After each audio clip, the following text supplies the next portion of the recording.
Innenstabil. Dein Körper spricht, wir hören zu. Hallo zusammen. Hello, hello. Guten Tag. Willkommen bei Innenstabil. Der Podcast für Der Körper spricht und wir hören zu. Genau. Manchmal spricht der Körper auch in der Nacht. Zum Leiden. Oh ja. Ich spreche aus Erfahrung. Zum Leiden vieler Partner und Partnerinnen spricht der Körper auch in der Nacht. Und das ist heute unser Thema, Geräusche beim Schlafen. Vielleicht machst du selber welche. Ist ganz interessant. Hör lieber mal zu, vielleicht machst du selber Geräusche beim Schlafen und weißt es gar nicht, bevor du die Person neben dir blamest. Oh ja. Man sollte immer erst sich an der eigenen Nasenspitze fassen. Und das auch wieder passt gut zum Thema Nase. Da kommen wir später dazu. An was denkt man sofort? An Schnarchen. Sofort an Schnarchen gedacht, oder? Ja. Ja, was ist so schrecklich? Es ist so schrecklich, wenn jemand schnarcht. Und ich habe mich als Atemspezialistin muss man sich damit beschäftigen. Aber ich habe mich auch schon als leidende Tochter meines Vaters und als leidende Freundin meines Freundes beschäftige mich auch damit. Und ich habe in diesem Zuge, also nicht als Tochter, sondern als Freundin meines Freundes, auch die Lena schon zu Rate gezogen. Und deswegen haben wir da interessante Dinge zu erzählen. Also, wenn du zu den 80% der Bevölkerung gehörst, die darunter entweder aktiv oder passiv leiden, dann jetzt unbedingt zuhören. Ja. Okay, pass auf. Es gibt 2 Arten von Schnarchen. Und ich mache jetzt beide vor. Nein, stopp! Ich habe das Zitat vergessen. Oh ja. Okay. Aber es ist so ein Wir haben gutes zurückgespult. Willkommen. Jetzt das Zitat. Hallo. Wir fangen wie immer mit dem Zitat an. Wir sind ja strukturiert. So strukturiert. Manchmal ist es besser, draußen zu schlafen, besonders wenn jemand so laut schnarcht, dass die Wände wackeln. The famous Shrek hat's gesagt. Shrek. Echt? Shrek. Geil. Liebe ich ja. Ja, stimmt. Also ich kann 2 Anekdoten erzählen. Ich habe tatsächlich schon mal draußen geschlafen, weil jemand geschnarcht hat. Bei einer Transalp, da sind wir mit dem Mountainbike über die Alpen gefahren. Und da war ich auf einer DAV-Hütte in den Bergen auf 2000 noch was Meter oben auf der Silvaner Hütte. Und da war ein Bettenlager. Und in diesem Bettenlager war meine Gruppe, alle irgendwie so Sportstudenten aus München. Und entweder 2 oder 3 Gruppen. Auf jeden Fall waren alle anderen, die dort geschlafen haben, 50 plus Männer. Wanderer, 5 dicke Wanderer. Und die haben ihre 6 Rotwein da oben getrunken. Und dann aber Bettenlager. Das heißt, ich habe nicht nur den Atem gehört, ich habe den auch gespürt und ich habe den auch gerochen. Und dann wurde es mir irgendwann zu blöd und dann bin ich tatsächlich draußen. Also wie Shrek bin ich rausgegangen und habe dann mit meinem Schlafsack draußen geschlafen auf der Bank vor der Tür. Okay. Und manchmal schlafe ich hier in meinem Office hier auf dem Boden, wenn mein Freund ganz dolle schnarcht. Aber da muss ich dazu sagen, ich würde ihn ja auch aus dem Bett schmeißen, aber auf dem Sofa sind die Hunde. Da ist kein Platz. Und ich schlafe auch so, also ich bin ja auch gerne so irgendwie Outdoor unterwegs und so, und ich schlafe auch voll gerne, einfach auf so einer Isomatte. Und ich schlafe da auch gut. Also ich kuschel mich dann auf meine 2 Thermomatten und schlafe hier super friedlich und ruhig ein. Und genau, das so viel zum draußen schlafen, wenn jemand schnarcht. Und jetzt mache ich mal die 2 Geräusche, die Schnarchgeräusche vor. Ja, ich bin super gespannt. Weil es gibt Schnarchen und Schnarchen. Okay. Pass auf, kennt bestimmt jeder. Es gibt dieses Schnarchen und es gibt dieses Schnarchen. Hörst du den Unterschied? Ja, also mach das erste nochmal. Also das ist quasi durch die Nase. Ja, genau. Und das andere ist durch den Mund. Genau. ist Mundschnarchen. Genau. Okay. Das heißt, die Luft, die kommt entweder durch die Nase rein, wenn jemand durch die Nase atmet und die Nasenwege zu sind, dann hört sich das so an. Ich mache das jetzt nicht nochmal. Und wenn man durch den Mund einatmet und da der Kanal zu ist für die Luft, ne, dann macht das Geräusch im Rachen unten. Okay.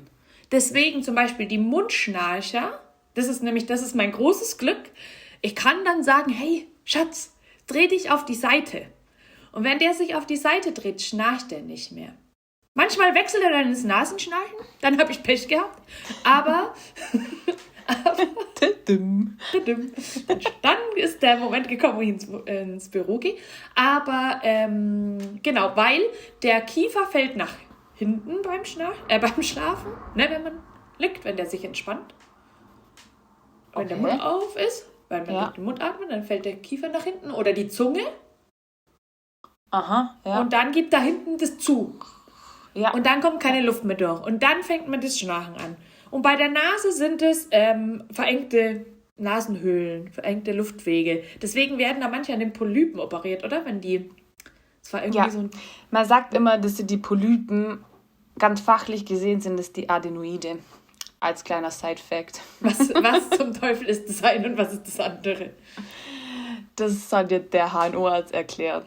Okay. Das kann ich dir, also ich kann dir das irgendwann erklären, aber das sprengt jetzt den Rahmen. Ich kann dir das jetzt nicht erklären. Nee, dann ist es zu kompliziert. Also die werden dann halt die Nase also manchmal wird auch die Nasenscheidewand gebrochen und wieder nachgerückt oder was auch immer. Ne? Also auf jeden Fall kann man da wohl operativ irgendwie eingreifen. Ja. Genau. Ja, aber muss man nicht. Also wenn man... Ach ja, genau, noch Fun Fact. Betrunkene schnarchen öfter. Ja. Weil die Muskeln entspannter sind. Also das ist nicht cool, weil der Alkohol ist ein Nervengift und entspannt Muskulatur.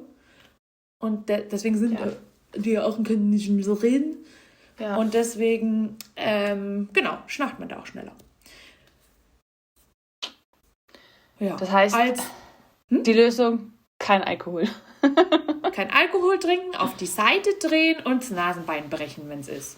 Fertig. Folge beendet. Schön also eigentlich sind wir fertig. Gut. Probiert einfach mal aus, was hilft. Nein, macht die Nase auf. Ist ganz einfach. Also, erstmal, die Mundschnarcher müssen unbedingt lernen, durch die Nase zu atmen. Gibt es da bestimmte, gibt's da Übungen dazu? Auf jeden Fall. Also viele sagen ja, ich kann nicht durch die Nase atmen, weil sie verstopft ist. Und viele Menschen haben auch tatsächlich enge Atemwege, weil sie wahrscheinlich, also es kann anatomisch sein, es kann aber sein, dass sie auch einfach eine schlechte Atemtechnik haben. Es kann auch einfach sein, dass man Heuschnupfen hat oder einen Schnupfen hat. Aber man kann die Nase immer frei machen eigentlich. Also Wechselatmung ist ganz gut. Beim Yoga machen die das doch auch oft. Diese Wechselatmung. Ja, genau. Das eine ein und das andere aus.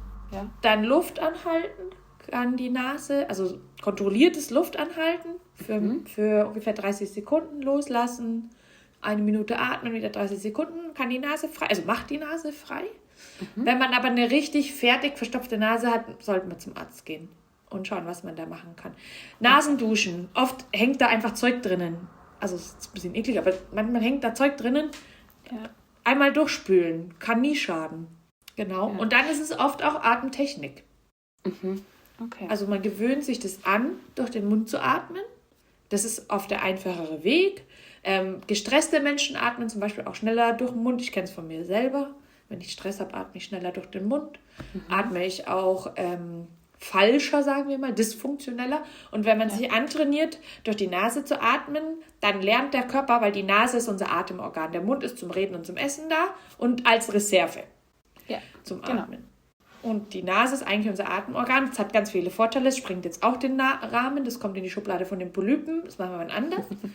Aber auf jeden Fall ist es wichtig, sich die natürliche Nasenatmung anzueignen. Und da macht es der Körper von selber wieder. Und dann, oh Wunder, ist man vom Mundschnarchen geheilt. Wenn man einen engen Atemwege hat, dann fängt man halt das Nasenschnarchen an.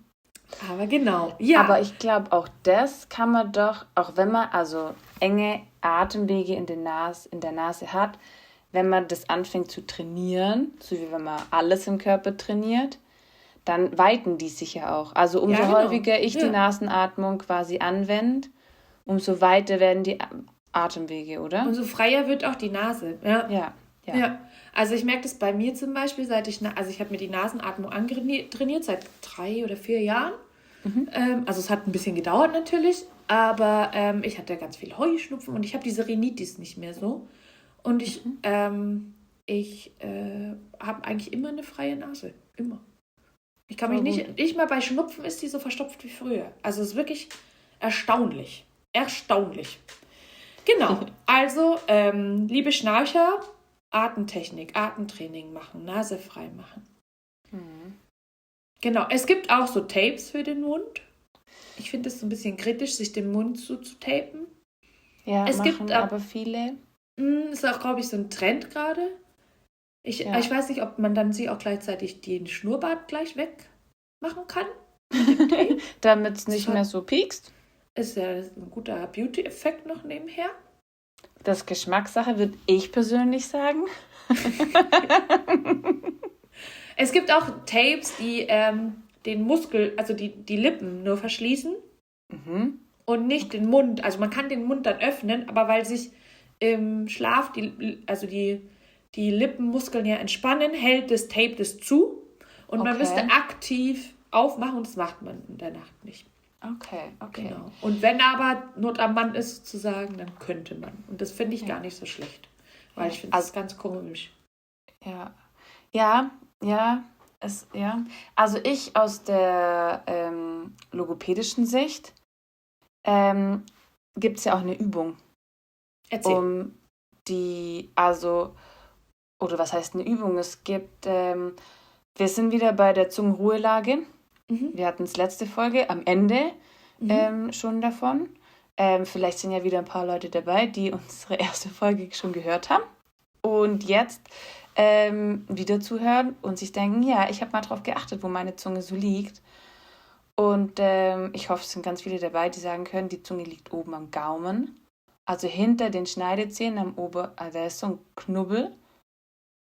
Und wenn die Zunge da liegt, kann man nicht durch den Mund atmen. Und wenn man jetzt zum Beispiel weiß, dass man schnarcht, kann man sich antrainieren, das tagsüber ganz bewusst die Zungenruhelage einfach korrekt einzunehmen. Und dann aber auch, wenn man schlafen geht, die Zunge ganz bewusst da oben hinzulegen. Also meinen Kindern erkläre ich das immer so, die Zunge steigt ins Hochbett, legt sich da oben rein und da bleibt sie und da will sie die ganze Nacht bleiben. Und dadurch kann man die Mundatmung während dem Schlafen sich abtrainieren, ohne dass man den Mund zukleben muss. Ist herrlich. Wenn man das nicht möchte. Das habe ich nicht gewusst. Wie toll ist das? Ja. Also Nasenatmung trainieren und Zungenruhelage trainieren. Ja. Und dann braucht man sich nicht die Nase brechen lassen. Nee. Und muss auch nicht in getrennten Räumen schlafen. Weil das haben tatsächlich auch Paare, ne? Also ich kenne das zum Beispiel aus meiner Familie, dass Menschen, die sich lieben, nicht in einem Zimmer schlafen können. Ja gut, ich schlafe ja auch manchmal auf dem Boden. Ja, also ich bin da Gott sei Dank gesegnet mit super tiefem Schlaf. Ich krieg's einfach nicht mit. Ich krieg's einfach nicht mit. Aber ich habe ganz viele Kumpels, die intensiv schnarchen und da die Freundinnen oft das Zimmer wechseln, weil sie sagen, nee, funktioniert einfach nicht, ich kann nicht schlafen. Und ich muss ganz ehrlich sagen, ich verliere da schon einen Teil von Nähe zu meinem Partner, wenn ich ein eigenes Schlafzimmer habe. Es kann auch cool sein, mal so einen Rückzugsort zu haben, aber gar nicht die Option zu haben oder den Partner mit Unruhe im Schlaf zu verbinden, was so ein wichtiger Teil vom Leben ist und was so, also für mich ist auch Schlafen so ein Teil, da ist einfach Frieden, da lässt mich die Welt in Ruhe, und da würde ich gerne meinen Partner tatsächlich an meiner Seite haben, weil ich das total genieße. Und wenn ich das nicht kann, dann bin ich schon traurig. Ja, das verstehe ich. Das ist ja auch oder gut. Oder auch Freunde, ja, oder wenn man in Urlaub ist zum Beispiel, wenn jetzt wir in Urlaub fahren und du die ganze Zeit mit die Ohren voll schnarchen würdest, weil deine Zungenruhelage unter aller Sau ist. Schade. Ja, super schade. Ja, man verliert da schon irgendwie so Zweisamkeit dadurch. Und es ist so normal geworden, das finde ich so schade. Also Menschen reden darüber, als wäre es das Normalste der Welt. Letztens hat eine Freundin gesagt, ach, das ist ja kein Problem, wenn ich aufwach, dann sie macht immer und dann hört er auf zu schnarchen. Aber ihre Tiefschlafphase, ihre krasse Erholung ist ja schon am Sack. Dadurch. Ja. Ja, und wobei, wenn sie so einen schwachen Schlaf hat, dann ist es ja vielleicht auch quasi an ihr, also dass sie bei sich auch hinschaut. So, klar. Vielleicht hat sie ja auch gar keinen erholsamen Schlaf. Ja, das ist dann das nächste Thema. Aber so oder so muss man, also auch beim Augen auf bei der Partnerwahl einfach. Ja, also auf jeden Fall abchecken. Oder eben dann direkt Atemtraining und Logopädie machen. Aber am einfachsten ist, dass man direkt so einen Test macht mit dem Partner. So einmal zusammen heimgehen, zusammen schlafen in einem Bett, nächsten Tag aufwachen und sich denken, nee, war mir jetzt zu laut. Wird leider nichts mit uns. Wird leider nichts. Blöd. Okay, das ist auch der Tipp, den wir ja immer gerne mitgeben im Alltag. Ja. Bei der Partnerwahl, Ohren auf bei der Partnerwahl, würde ich vielleicht sagen. Oh ja. Oder direkt ins Bumble-Profil reinschreiben. Nicht Schnarcher. Suche Nasenatmer. Nur Nasenatmer. Red Flag Mundatmung. Für die Lebensqualität einfach wahnsinnig wichtig. Oder gute Isomatten kaufen, das kann ich noch sagen. Wenn man da auf dem Boden schläft, dass man dann... Okay, wir haben schon viele Tipps. Es gibt natürlich auch noch andere Sachen, die man beim Schlaf macht. Und eins, das kann ich mich noch ans Basketball-Trainingslager erinnern, da hatten wir wir waren glaube ich 14 oder 15. Eine hat geschlafen, die anderen 14 oder 13 nicht, weil die eine das gemacht hat. Zähne geknirscht, wie verrückt. Alter, das war so laut. Lena, was hat diese Frau falsch gemacht? Oh weh. Ja, die hat überhaupt nichts. Also erstmal hat sie überhaupt nichts falsch gemacht. Nein. Also man sagt, dass man im Schlaf ja so die ganzen Eindrücke, Emotionen, Gefühle verarbeitet. Und der Körper, wenn wir tagsüber keine Zeit dafür haben, wenn wir tagsüber nicht mehr so ein Zeitfenster haben, wo wir zur Ruhe kommen, wo wir die Eindrücke sacken lassen können, wo wir unsere Gedanken, Gefühle so verarbeiten können, dann braucht der Körper ein Ventil. Und das ist dann im Schlaf. Wenn der Körper nicht in Balance ist, dann sucht er sich da quasi so Schwachstellen aus. Und die arbeiten dann. Und dann arbeitet, wie in dem Fall von deiner Kameradin da, arbeitet dann der Kiefer. Und dann knirscht sie. Und das ist Bruxismus, oder? Heißt das so? Bruxismus heißt, wenn man zusammen presst. Okay. Aber es ist das Gleiche, oder? Nee, pressen und knirschen ist ein Unterschied. Nein, ich meine, das ist die gleiche Ursache. Ja. Weil ich glaube, ich mache ähnliche Ursachen, ja. Aber würdest du sagen, dass du der Knirscher bist oder der Bruxist? Ich bin Bruxistin. Bekennende Bruxistin. Bei Bruxismus ist es so, also beim Pressen ist es so, dass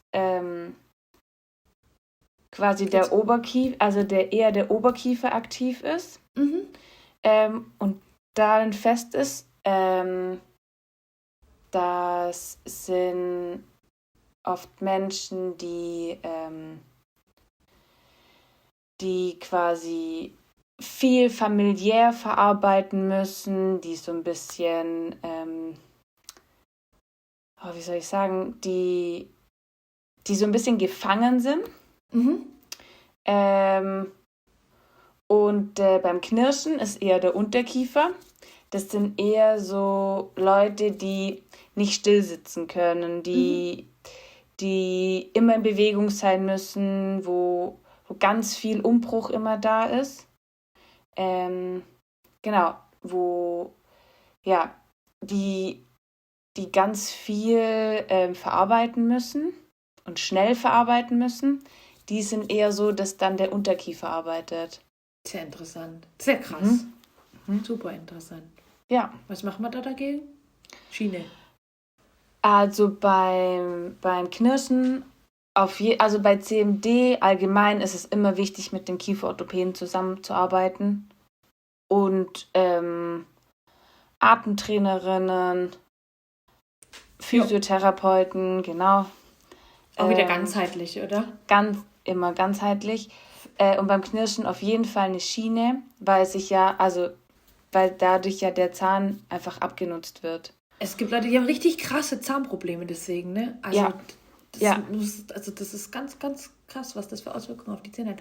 Und also jetzt mal ganz ehrlich, du sagst mir, die Person hat emotional irgendwas zu verarbeiten, da muss doch auch psychologische, also das macht doch nur Sinn, oder? Dass man sagt, man schaut, dass diese Person ihren Stress besser managt. Ich meine, je nachdem, woher es kommt, aber da doch, also wenn ich der Person eine Schiene gebe, aber das Herz oder die Seele von der Person weiter leidet und auch Atemtraining beruhigt das Nervensystem und so weiter, aber da muss er irgendwo an der Ursache dann auch, muss man ran, oder? Genau, auf jeden Fall, ja. Ich bin absolut überzeugt davon, dass wenn man ein hohes Stresslevel hat oder wie soll ich sagen, Stress bedingt durch die Vergangenheit, also durch irgendwelche Ereignisse, die passiert sind, die man nicht so richtig selber aufgearbeitet hat, immer wichtig, dass man da jemand hat, mit dem man drüber reden kann und es nicht nur Freunde sind, weil Freunde das oft nicht alles tragen können und auch nicht sollten, meiner Meinung nach. Deswegen wäre es wichtig, dass man sich da auch in dem Bereich nochmal fachlichen Rat sich holt. Und je nachdem, wie es halt, also wie deep das ist, ne? Ja, aber auf jeden Fall ganzheitlich hinschauen, finde ich. Ja. Also schreit alles danach, auf jeden Fall. Voll. Also ich glaube, dass man, das hört sich so ein bisschen streng an, wenn man sagt, okay, hey, wenn du knirschst, dann stimmt irgendwas nicht mit dir, so such dir Hilfe und geh einfach 5-mal die Woche zu irgendeinem anderen Therapeuten. Ich glaube nicht, dass das die Lösung ist, aber ich glaube, dass es wichtig ist, dass man eben anfängt hinzuschauen. Genau. Und man kann ja zum Beispiel anfangen mit, zum Beispiel im Sport, beim Pilates. Und da einfach merken, okay, schau mal, mein Körper ist irgendwie gar nicht so gerade. So, oder meine Körperspannung, ich habe da und da voll die Probleme. Und dann kann man das so eine Zeit machen und da so ein bisschen hinschauen und dann merkt man, okay, aber die Fehlstellung, die kommt gar nicht so muskulär, sondern die kommt vielleicht so aus dem Becken. Okay, was könnte da der Grund sein? Und dann kann man ja weiterschauen und dann kann man sagen, okay, die Fehlstellung in der Hüfte kommt aus dem Kiefer. Und dann kann man sich das Kiefergelenk mal anschauen. Und wenn ich dann Patienten zum Beispiel habe, wo dann ganz, ganz viel kommt, die mir viel erzählen, sage ich irgendwann auch so, okay, wir haben jetzt da ganz viel gearbeitet, hier sind die Übungen, das sind ein paar Tools. Alles darüber hinaus ist nicht mein Fachgebiet, so da einfach nochmal weiterarbeiten. Ja. Und so hangelt man sich so ran, bis man alles so aufgeräumt hat, sagen wir mal. Genau, und dann ist man so free, dann hat man so... Ja. Also ich fand jetzt gerade super, ich habe sofort an unsere Subline gedacht, weil der Körper spricht und man muss ihm halt zuhören. Man muss ihm halt einfach zuhören. Immer. Das ist so wichtig, weil der ist nämlich ganz schön schlau. Ja, ich habe dann noch was. aus meinem schlauen Buch, was da jetzt vielleicht ganz gut dazu passt. Hau raus. Über Kommunikation. Und zwar ist es so, die Seele informiert den Körper und der Körper informiert die Seele. Und so kommuniziert unser System miteinander. Ja. Das ist ja richtig gut. Und das wird einem total abtrainiert, ne? Weil wir werden ja auf Kopf. So, genau, ne? wir funktionieren nur noch. Der Kopf. Aber Körper und Seele werden total übergangen. Und irgendwann melden sie sich halt zu Wort. Und da muss man ihnen dankbar sein. Wenn was wehtut, dann muss man eigentlich sagen so, oder wenn man merkt, so stimmt was nicht, oder da zwickt's, oder der Partner schnarcht, oder knirscht, dann ist es so, danke, dass du mir Bescheid gibst. Jetzt schauen wir da mal hin. Jetzt hören wir da mal hin. Ja, genau. Und das passt auch ganz gut zu dem Tipp, den ich zum Mitnehmen habe für Menschen, die sich beim Schlafen mal beobachten wollen, die vielleicht dem Partner nicht glauben. Oder einfach, also Schnarcher oder nicht. Es ist einfach total gut, selber mal drauf zu schauen. Zum Beispiel, bin ich ein Mund- oder Nasenatmer in der Nacht? Weil Schnarcher oder nicht, wer durch den Mund in der Nacht atmet, hat eine schlechte Luftqualität und dadurch auch sofort eine schlechtere Schlafqualität. Ja. Und genau, und deswegen ist eigentlich total easy, wenn du in der Früh aufwachst und dich sofort mal scannst.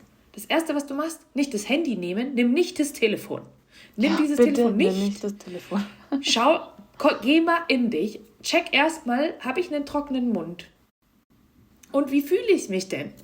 Habe ich gerade 8 Stunden geschlafen und bin komplett niedergeschlagen und habe nicht 8 halbe getrunken gestern? Dann hast du wahrscheinlich keine gute Schlafqualität. Und das kann an deinem Atem liegen oder an dem von deinem Partner, der sehr viel Geräusche macht.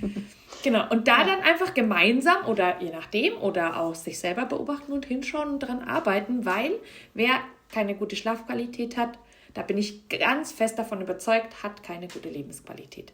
Wer müde ist, trifft keine guten Entscheidungen, ist emotional nicht ausgeglichen. Schlafen ist super, super, super wichtig. Es ist so wichtig. Ja. Punkt. Von deiner Seite noch was? Nö, ich glaube, du hast das jetzt richtig, richtig schön und gut zusammengefasst. Ich bin gespannt und freue mich über ganz viele Kommentare. Ich auch. Wie die Leute so schlafen. Interessiert Gerne auch einfach. Anekdoten. Ja, voll. So Schlafanekdoten sind auch witzig, so wie die Hüttengeschichte. Oder der Partner, der vom Angeln träumt und weil es gibt auch Leute, die reden während dem Schlaf und den Tintenfisch nachmacht, den er fängt. Herrlich. Kannst du mir bitte einmal noch vormachen, wie der Tintenfisch? Er hat gemacht. Er hat gesagt, nein, das ist ein Tintenfisch. Nein! Doch. Ich habe ihn gerne aufgemacht. Da bin ich gerne aufgewacht und ich habe so gelacht. Das ist so ein schöner Moment. Gut. Danke, Mann. Danke, dass du mir die Nacht so erheitert hast. Oh, wie herrlich. Also, gern raus mit euren Anekdoten. Wir reden schon fast eine halbe Stunde. Wir hören jetzt zu. Ja. Und die Zuhörer reden, wir hören zu. Gut, macht's wunderbar. Gut. Ich freue mich. Ich freue mich aufs nächste Mal. Ich auch. Guten Schlaf. Ja, erholsamen Schlaf. Ja. Bis zum nächsten Mal. Peace out. Tschüssi.